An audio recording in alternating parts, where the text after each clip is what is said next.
میں میرے بچپن میں میرے والد کا تصور آتا ہے وہ ایک بہت نرم سا انسان، ایسا انسان جو کہ کبھی کبھار ہاتھ آتا تھا۔ وہ اس لیے کیونکہ جب بہت چھوٹی تھی تو وہ فوج میں تھے اور ہم جگہ جگہ ہماری تبدیلی ہوتی تھی، لیکن یہ مجھے یاد ہے کہ ایک نہایت ملائم سی شخصیت جو کہ کبھی اماں سے ڈانٹ پڑے تو مرہم پٹی کرانے والے، وہ ذرا بڑی ہوئی تو پھر اس قسم کا رشتہ تھا کہ اگر کوئی خاص چیز بھاگ گئی ہے یا کسی خاص بات کے بارے میں کچھ ان سے پوچھنا ہے تو وہ ہمیشہ موجود ہوتے تھے۔ اور یہ تو تھا کہ 8 سال کی تھی تو وہ جیل چلے گئے، تو وہ ایک لمبا وقفہ تھا جس میں وہ قریب نہیں تھے، لیکن میرے خیال میں تمام وقت یہ لگتا تھا کہ ساری دنیا، ساری زندگی کا دار و مدار وہی ہیں۔ جب ہم ان کو ملنے جایا کرتے تھے حیدرآباد جیل میں، اور بہت کم ہوتا تھا کیونکہ اتنے پیسے نہیں تھے کہ اکثر جا کے ملا جائے، کبھی کبھی 6 مہینے میں ایک مرتبہ ملاقات ہوتی تھی، تو وہ سارا ریل کا سفر، ان تک پہنچنا، جا کے ان سے ملنا، وہ ایک واقعہ مجھے یاد ہے کیونکہ وہ ہمارے لیے اس کی اہمیت بہت زیادہ تھی۔ بعد میں جب وہ آئے تو میں تو اپنے آپ کو بہت بڑا سمجھنے لگ گئی تھی اور میرا خیال تھا کہ میں بالکل بالغ ہوں، لہٰذا ان کے ساتھ جو رشتہ تھا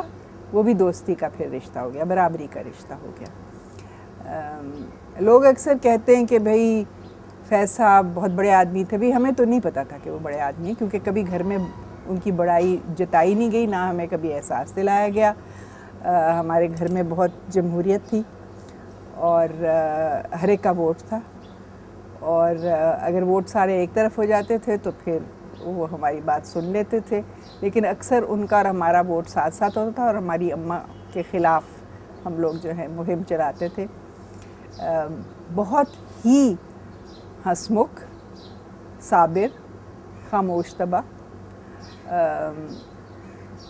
تو میرے خیال میں وہ اونچی آواز ہمارے گھر میں کبھی بھی نہیں سنی گئی ان کی۔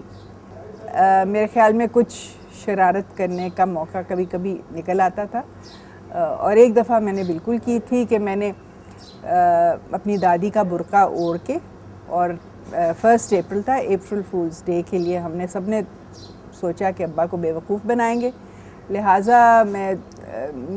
میری اماں نے جا کے کہا کہ کوئی عورت آپ سے ملنا چاہتی، تو میں نے برقع پہنا ہوا تھا اور وہ آئے، انہوں نے کہا جی فرمائیے، تو میں نے بہت دھیمی آواز میں، پتلی سی آواز میں کہنا شروع کیا، فیض صاحب میرے میاں جیل میں ہیں، میرے پاس پیسے نہیں ہیں،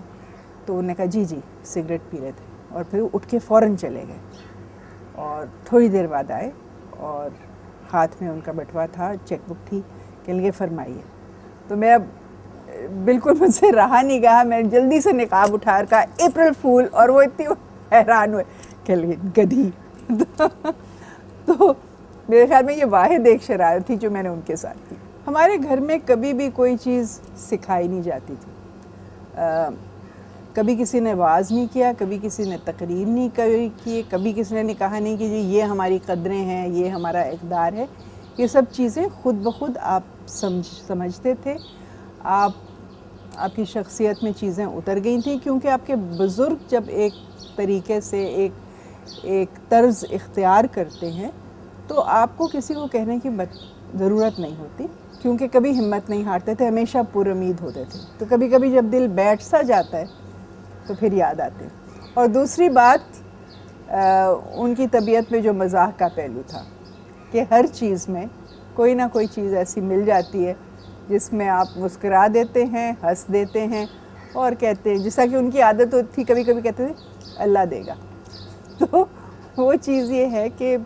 زندگی بہت خوبصورت ہے، اس کی قدر کرنا اور دوسروں کے لیے سہل کرنا۔